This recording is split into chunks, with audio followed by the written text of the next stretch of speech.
Assalamualaikum warahmatullahi wabarakatuh. Today we will present about needs and prospect, that is job market needs. This is our team made this slide a success. First AKMAL HANIM, AINATUL NAJIHAH, NISA NAZIRAH, that is me, SYUHAIDAH FARISHA, and the last one NURASHIMAH. And table of content of this topic is first introduction, second job market in Malaysia, third job market in global, fourth the emergency of new job market in China, and the last one labor supply provision. So let's go one by one. Now first is introduction. Okay, the next slide is labor force participation in Malaysia rate decreased to 68.6%. The labor force participation rate declined 0.1 percentage point from 68.7% in February 2020 to 68.6% in March 2020 after record the highest LFPR in January 2020, that is 68.9%. The working population in March 2020 was 15.23 million person. Out of them, 2.81 million person were on account workers such as traders or small traders, that is farmer markets, night market, catering or freelancer and others. Alright, the next slide is about unemployment rate in Malaysia increased to 3.9% compared to 521.3 thousand in the same month in 2019. Unemployed individual increased by 70.1% to 610.5 thousand. The unemployment rate rose to 3.9% in March 2020. The high unemployment rate in March 2020 represents the negative labor market effect of MCO. The second topic is about job market in Malaysia. Okay, next slide is types of job in Malaysia. Different of public and private sector. First difference is the basic objective of public sector is example of public sector in Malaysia is to serve the resident of the nation, while the basic objective for private sector company is procuring profit. Procuring profit here means the assistant of the company has zero attach or connection to any government section. Second difference is have better work-life balance for public, and while private sector have a tendency to get an overtime weekly. And third difference is public sector give you job security, while private sector don't keep the worker for a long time. Okay, next is advantage and disadvantage for GIG economy. Advantage for GIG economy first is lower cost, and second, ability to scale quickly, while disadvantage to GIG economy is less reliable workers and tight regulation on contractor status. So, we move to the next slide. My name is AKMAL HANIM BINTI AZMAN. The COVID-19 pandemic not only caused difficulties for the public health sector and the country, even to the economy and the labor market as a whole. So, with the instruction of on social imprisonment, which is social distancing or MCO, the majority of jobs, especially those who rely on interactions with customers physically as well impressed. So, the current situation of COVID-19 will definitely have an impact bad for the employment.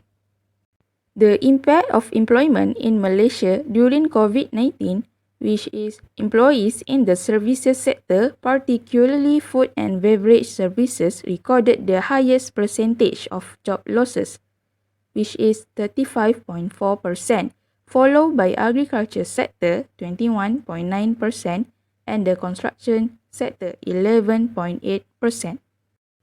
Next, what is other impacts of employment during this pandemic COVID-19? First, loss of job. There are many people or workers lost their job. Second, payroll deductions. Because of the MCO and social distancing, cost of the economy is declining, so we get the payroll deductions. Third, no source of income. because they do not have a job or lost their job. They do not have a pocket money or income for their needed. Next, business premises must be closed. This also because of the workers have been fired and lost their job, and the MCO affect the premises. And the last one is reduced sales. We move to the next slide, which is government assistance. What is government assistance when during pandemic COVID-19? As we know, government introduced pre-hatin as protection of the people, also for small and micro business too, by calling it caring SME. Next, job market in the halal sector in Malaysia has made an ideal destination for halal investment.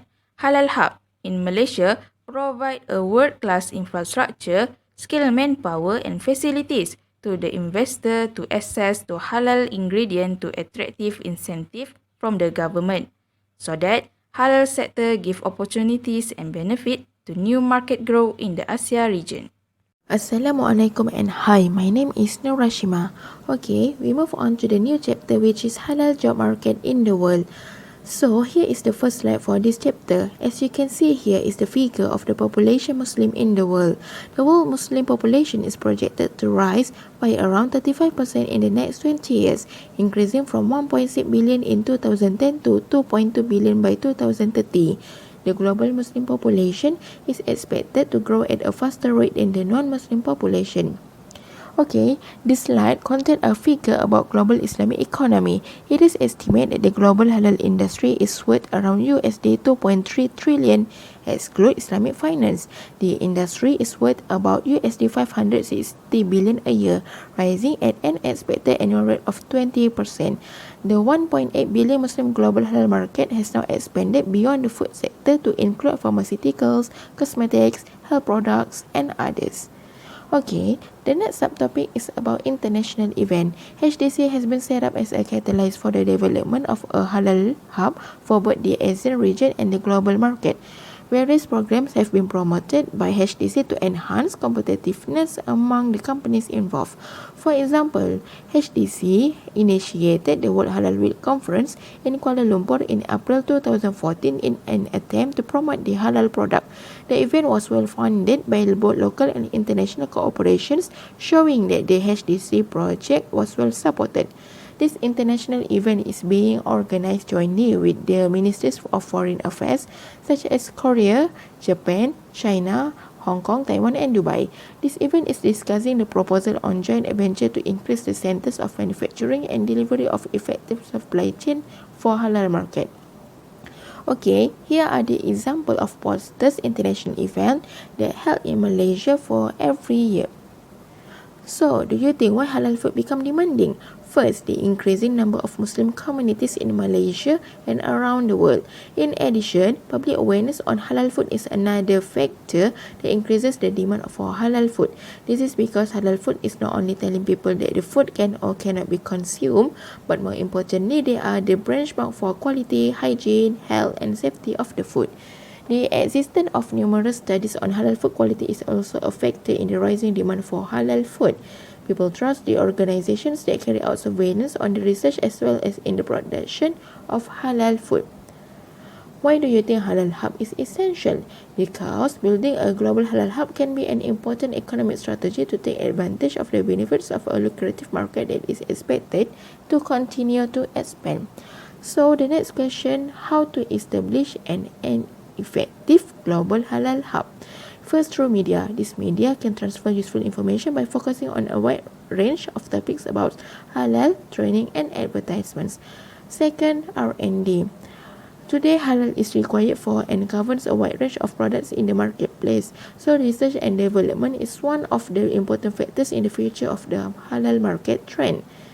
And the third is events. Events are characterized based on the experts' perception as seminars, conferences, exhibitions, or product launches.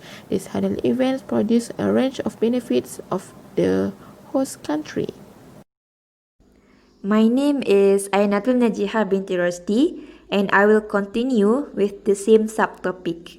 According to Halal Packaging Seminar 2019 by HDC, global Muslim population in 2016 is around 18 billion, that is 23% of the global population, and will increase to 27% by 2050, with estimated consumption on halal products of over 15 trillion US dollar.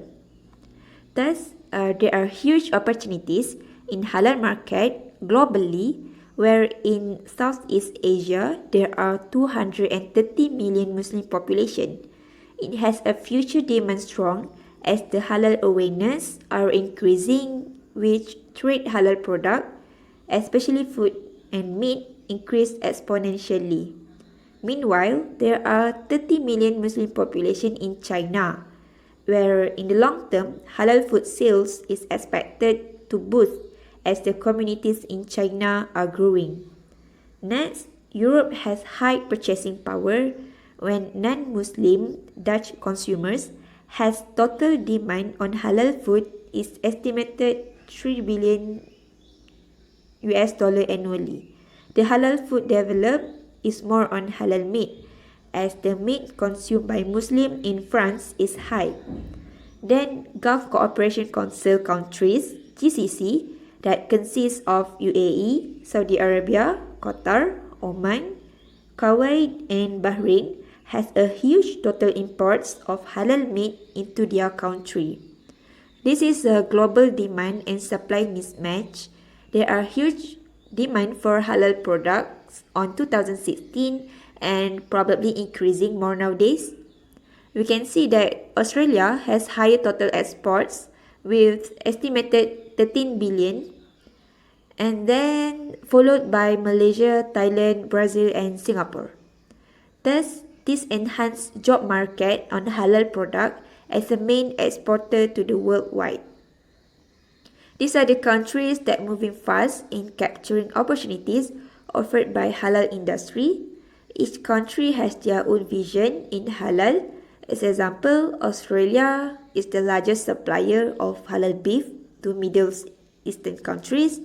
Meanwhile, South Korea's vision is to be the main tourism destination for Muslim tourists. This show that halal job market are expanding and growing globally as the halal industry also growing. The fourth topic is the emergency of a new job market in China. Okay, the next is the influence of China's economic growth on international market change. First, change in supply and demand for goods, service and assets. China is a major supplier of agricultural goods, cotton, oil, fuel and tobacco. Being the main supplier of these goods makes China the main price controller for these goods. When that happens, then it will have a big impact on the quantity and income of other countries. Second, China's strength that has a large market power. China's enormous market power enables China to have the ability to influence market price by changing its production, asking single producers, that is or combined producer, to produce the majority of market producer, inversely changing according to demand price elasticity for product and rejecting easily new firms to join the good market. And third is very fast growth process. China present in the international market goes through a very rapid growth process. As through 2007 state that China's trade dependency, that is percentage of import and export in GDP in 1978 was less than 10%, while in 2004 it increased to 70%, higher than other major powers such as Russia, Brazil, India, Japan and the United States.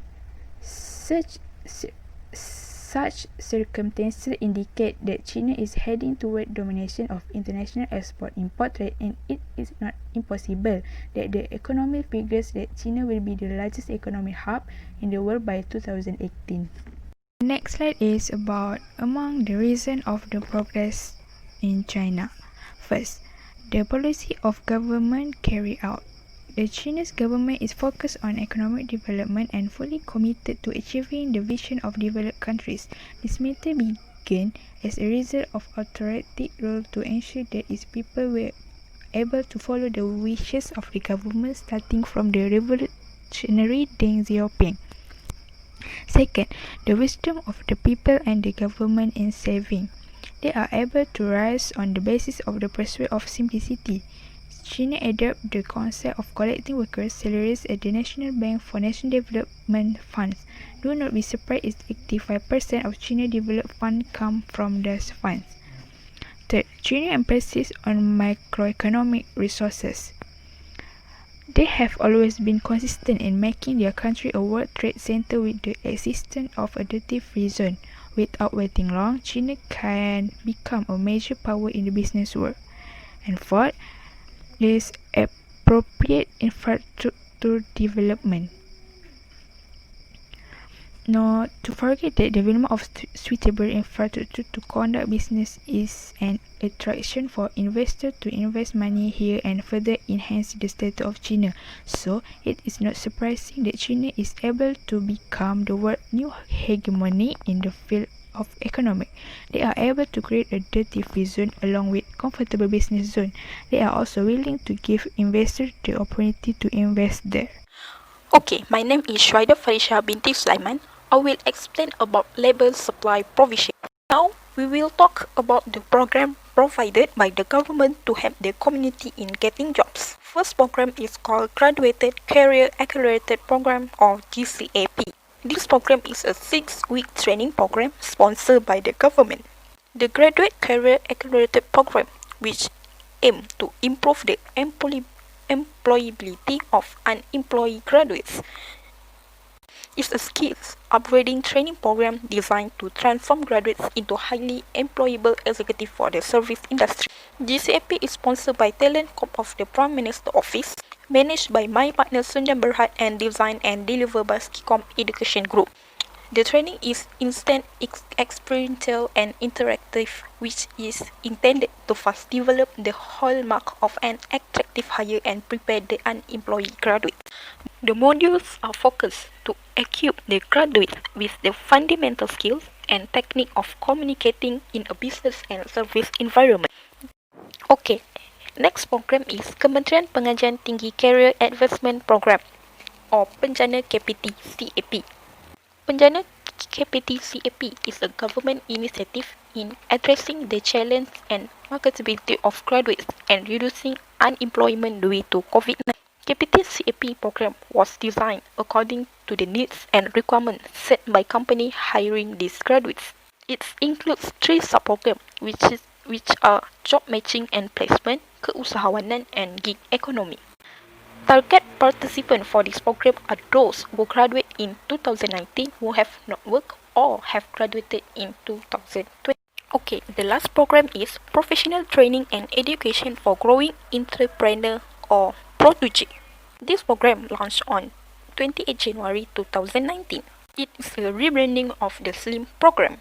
It is an entrepreneurial and marketability training program to shape and guide youth to become entrepreneur. This program involves the cooperation of industry experts to produce more competitive entrepreneurs. This program is to cultivate the potential of youth through the improvement of entrepreneurial and professional skills. This is a list of programs provided under Protege. First, Protege Ready to Work (RTW). This program is preparing participants with professional training, including entrepreneurship module through soft skill and attachment with host companies. The second one is Protege Booster. It is a vigorous 7-module soft skill training for graduates and will be sent for immediate interview with industry. The next one is Protege Entrepreneurship Intern. This program is 4-month attachment with IDE startup or with SME company aiming to expose participants with real-life business operation. The next one is Protege for Industry. This program will provide job opportunity for graduates with SME company through Protege online job matching system. The last one is Protege Bootcamp. It's a 3-day bootcamp to guide new entrepreneurs to develop a business plan, pitch to funding agency until the business successfully take off. That's all from us. Thank you for hearing our presentation.